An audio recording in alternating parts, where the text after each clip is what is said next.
It is just miserable out here today. It's cold and overcast and windy, and we're forecast to get what I'm thinking is going to be our last frost tonight. So this just seemed like the perfect day to get out here and do some yard work and work in the garden. Get ready for that spring garden.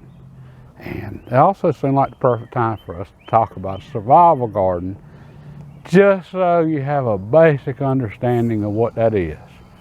And it might not be exactly what you're thinking. Okay, survival garden. It could be just what it sounds like. The economy's collapsed and we're all facing starvation and we're growing gardens to survive. All right, if it gets to that point, we're all in a lot of trouble, including myself. And thankfully, that's not too likely to happen. Although it's still good to have an understanding of gardening even at that extreme level.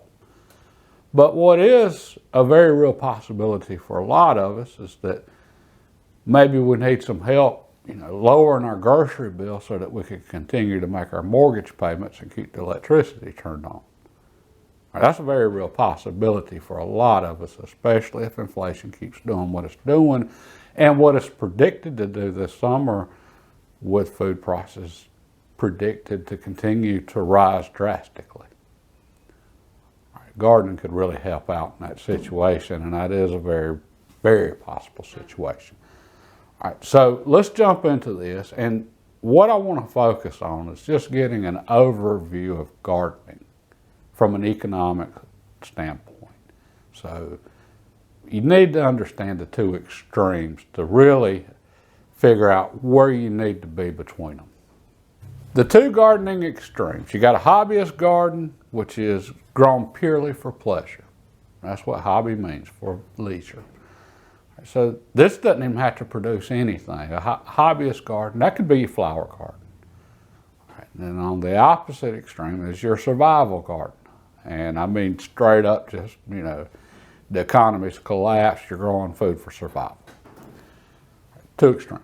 Most of us, though, we're somewhere in the middle. Most of us leaning more toward the hobbyist side, which is actually a smart place to be. In societies for eons, generations, all over the world, your staple crops, the crops that actually keep us alive, that provide the majority of our calories and nutrients, corn, potatoes, wheat, rice, that type of stuff, the basis of our diets. And those crops always have been the basis of our diets, and they still are. Different areas at different times and so on, but every civilization has had its staple crops. Those are generally grown on an industrial scale, even before there was industry. That's where farming come in. That's what farmers have traditionally grown, as those staples. Still do. As a result, those staples tend to be the cheapest food sources in any society.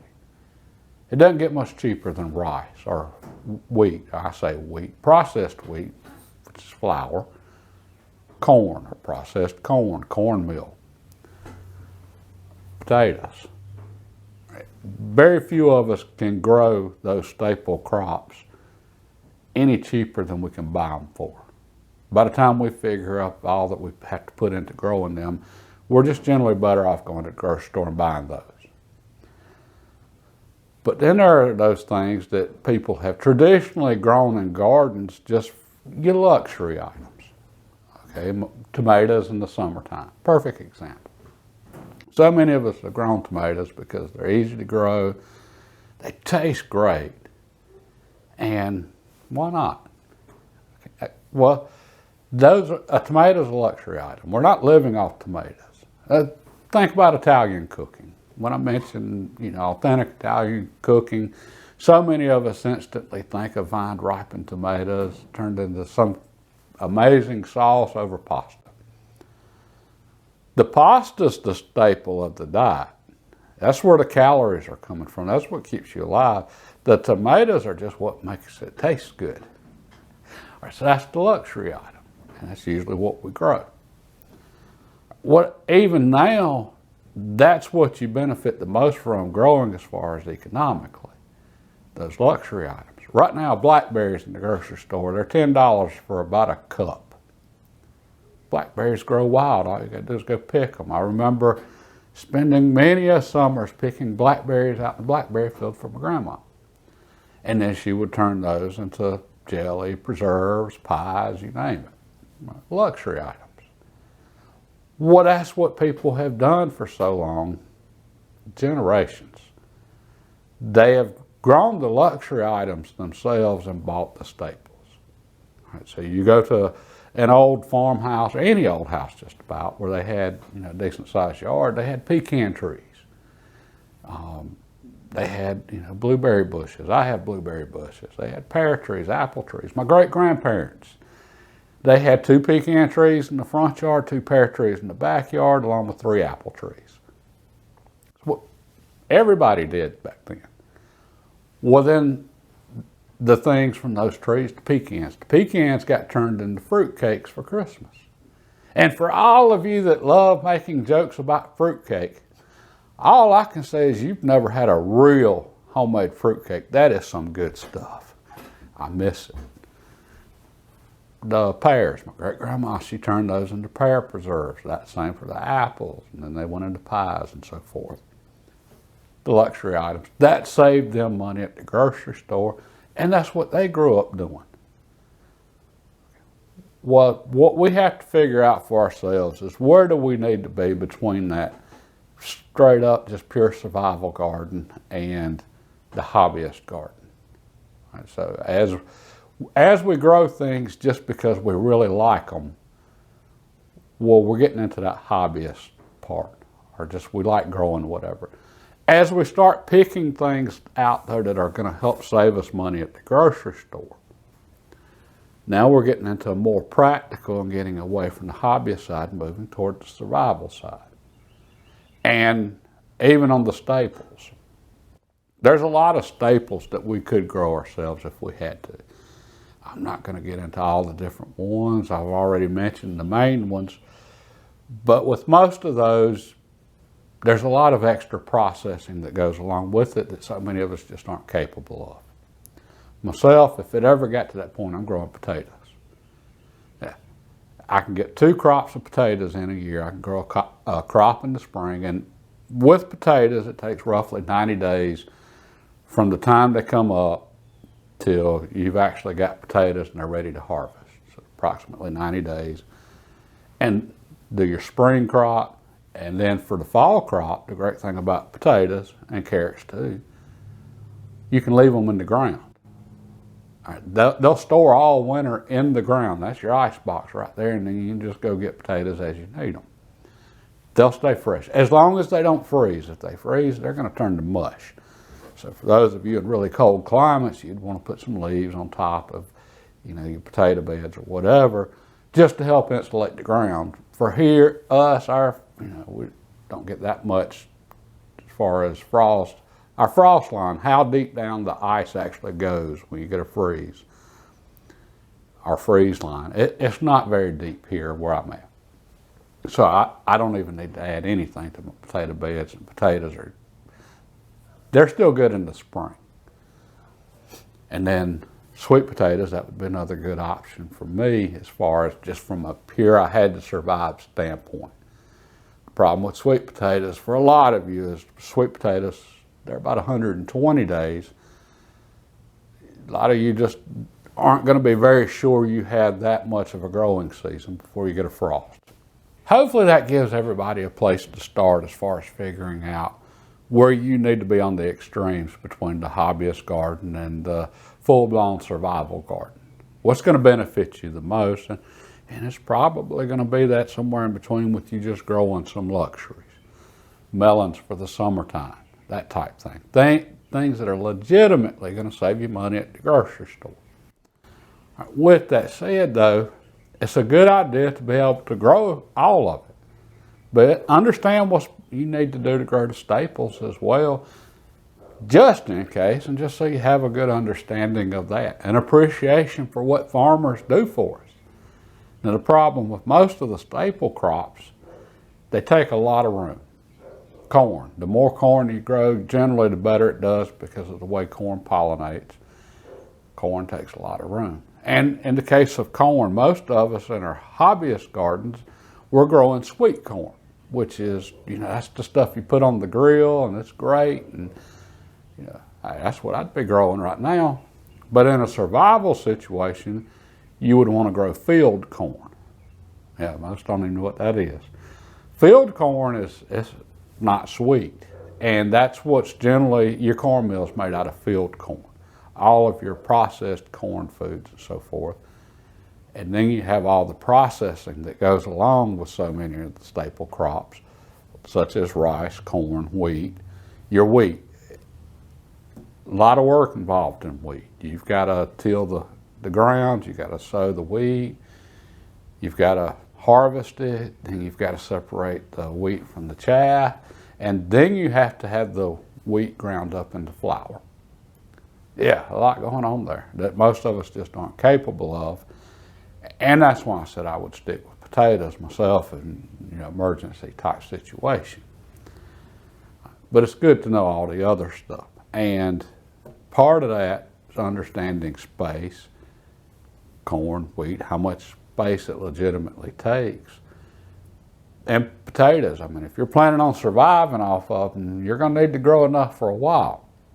Well, now we get into storage. And that's a big issue with so many of our luxury crops is the storage. Well, the staples, just the nature of staples, they tend to store well. That's, again, part of why they've been so popular for thousands of years at this point. Corn, dried corn stores well. So does rice, wheat, so forth. The staples like tomatoes, well, now you got to get into canning or freezing or something like that. And then you're getting into, okay, is it really economical at that point? And you can go through and, figure all that up. In the past, it was economical. Today, I'm not so sure. I'd have to do some serious math on that one to even figure out if I would come out ahead. But over time, I suspect I would. I don't do canning right now. I grew up around it, but I don't do it myself now because of time constraints. So the luxury items I'm growing, I'm consuming them pretty much as I'm picking it. I might freeze some things, tomatoes, so forth, but generally I'm just consuming those luxury items. So therefore I'm growing very small amounts, and I'm staggering when I plant those things so that I can have as many things coming in over as long of a period as possible. In other words, I don't want 100 tomato plants and then all of a sudden I've got tomatoes that I'm trying to give away to everybody on the block, which is what so many of us end up doing. I want one tomato plant. And then maybe a little later on, plant another tomato plant for the fall. Same with the squashes, the summer squashes. Now the winter squashes, different story. Those are, by nature, winter squashes are meant to be stored. They store well. Back to the staples, turnips. And I hate a turnip. That's about the most boringest, blandest tasting thing there ever was.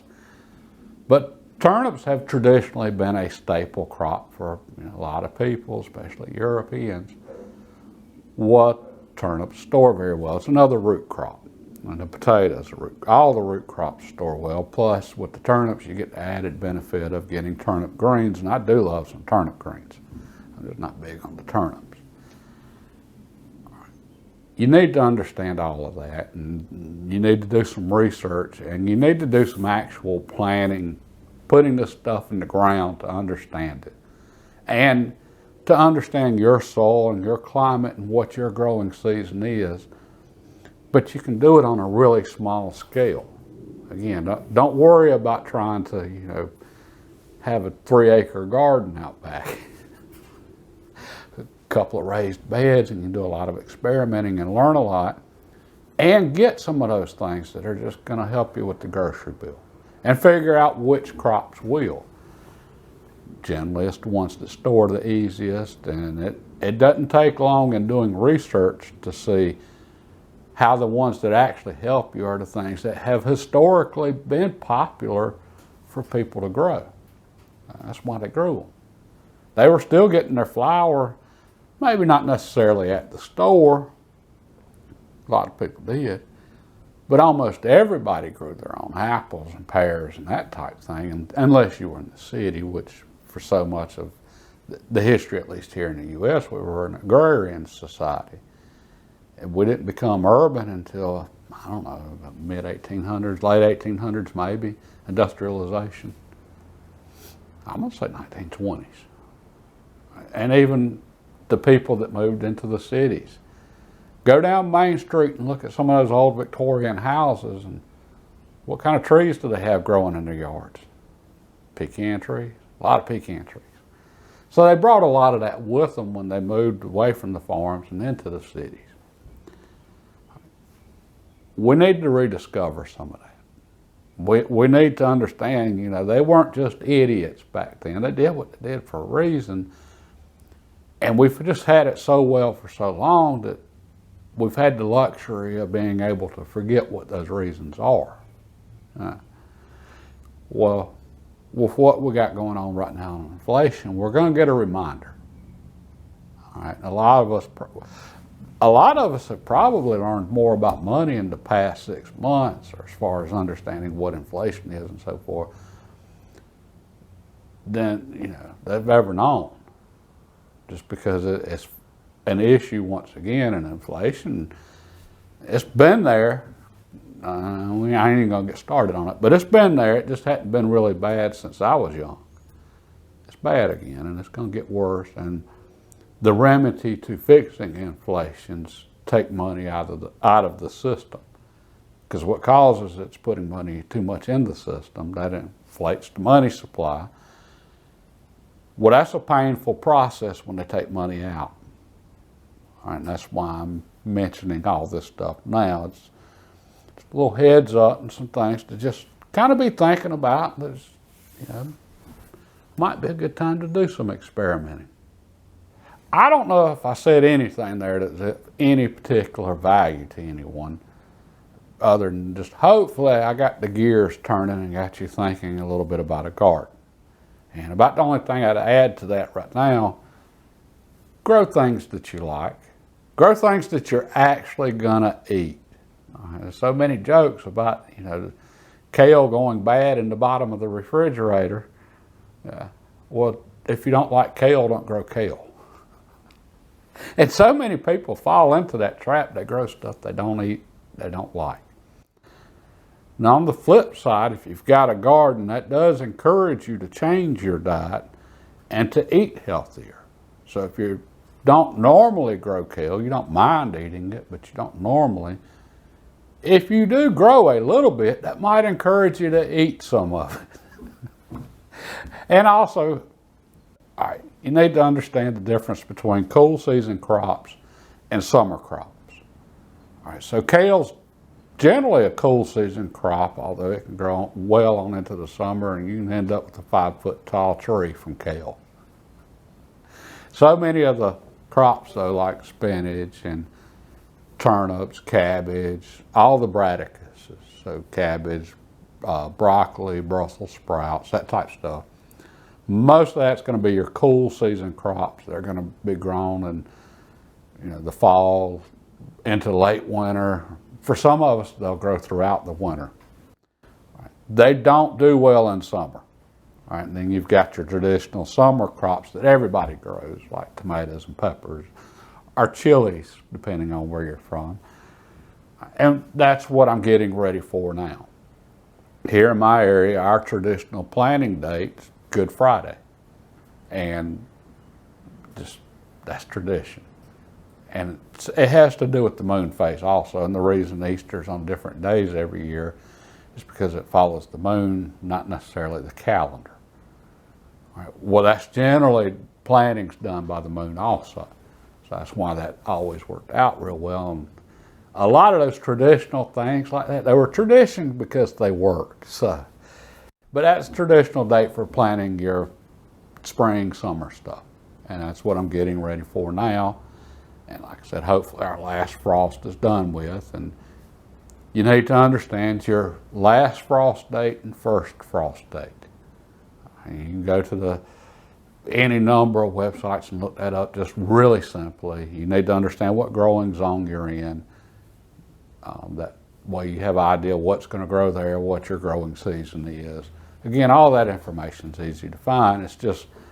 It's easier to learn all of that now when there's not a lot of stress versus don't wait till you have some financial stress in your life and then try to figure all of that stuff out. That's never a good time to try to figure out anything. And gardening is a long-term thing, and you've got to be patient. So keep that in mind. What I said about potatoes, 90 days generally. So if I put potatoes in the ground right now, I'm looking at late June, early July before I can harvest them. And so, keep that in mind when you're planting things. And whatever you need, you don't just have, how long it takes before your plants are actually going to start producing. 90 days in the case of potatoes. You've also got all of the time you're going to have to wait before you can even plant those things. So if it's January, you need potatoes. You're still not getting potatoes until late June, early July. That's 6, almost 7 months. Okay, even though the potatoes themselves only take 90 days, from the time they come up to they're ready for harvest. You've got to wait until that time, until they're ready to be planted and so forth. All right. Well, there are other things you can grow in the wintertime, but that's where just getting a good general education about gardening comes in. And how far you want to go with it, that's entirely up to you. But gardening can be done really simply. It can be done, very inexpensively. And anybody that you see, trying to sell you something to do with gardening, think about it. Okay, people were gardening for how long? Did they have whatever gadget that was?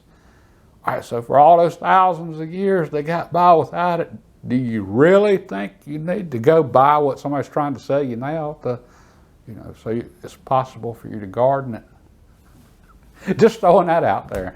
Although there are some things that might make life a little easier for you. But, okay, I hope that helps out and gets the wheels turning and gets some of y'all seriously thinking about gardening. Now for some channel stuff. Okay, I have not turned into a fishing channel and just completely abandoned the firearms content, reloading and all that good stuff. But this is a time right now for me to put some fish in the freezer, back to the groceries and helping out and so forth on grocery prices. Fish is expensive, and it's also healthy, and I like eating fish. And this is everything I've been working towards as far as with the boat and so forth, is to get ready for right now. As soon as this last cold front, or what I think is going to be the last cold front, who knows with the weather, that's up to the Lord. The fishing's going to be pretty spectacular here over the next few weeks. And I can generally, this time of year, put enough fish in the freezer to carry me through all year, no problem. Now, I don't eat a lot of fish. And I don't advise any of you to eat a lot of fish. Our state recommends that you eat no more than 1 meal a week of fish because of mercury in the water. And that's all fish. That's the ocean too, which is there. And that's nothing to play with.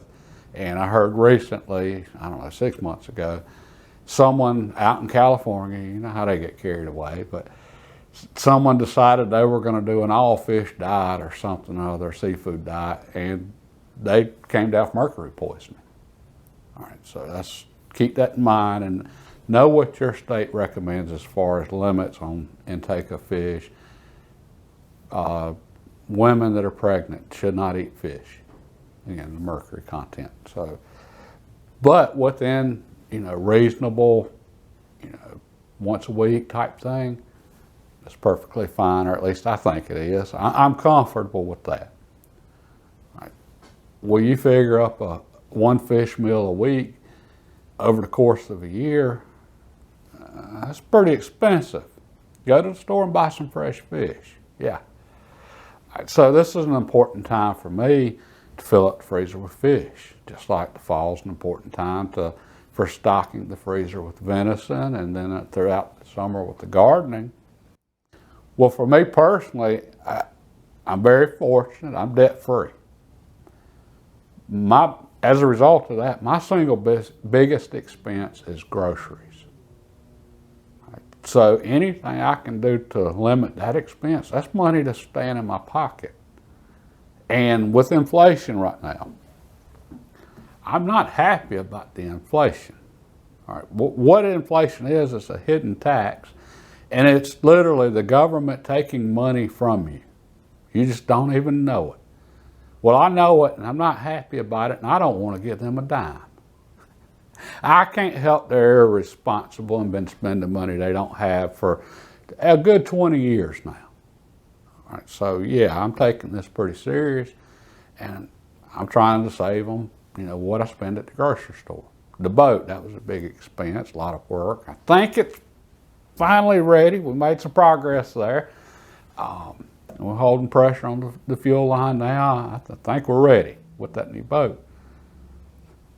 That's an expense. But then, like I say, you add up the price of that fish, what a fish meal costs you each week over the course of a year. It doesn't take long for that boat to start paying for itself. Now, I'm not saying you can go out and get a $100,000 whatever top of the line, but my little $2,500 boat that I've sunk about another $1,000 in as of now, as far as repairs and stuff, so $3,500. In a few years, I'm going to start to break even on that, assuming I'm actually keeping fish and putting them in the freezer.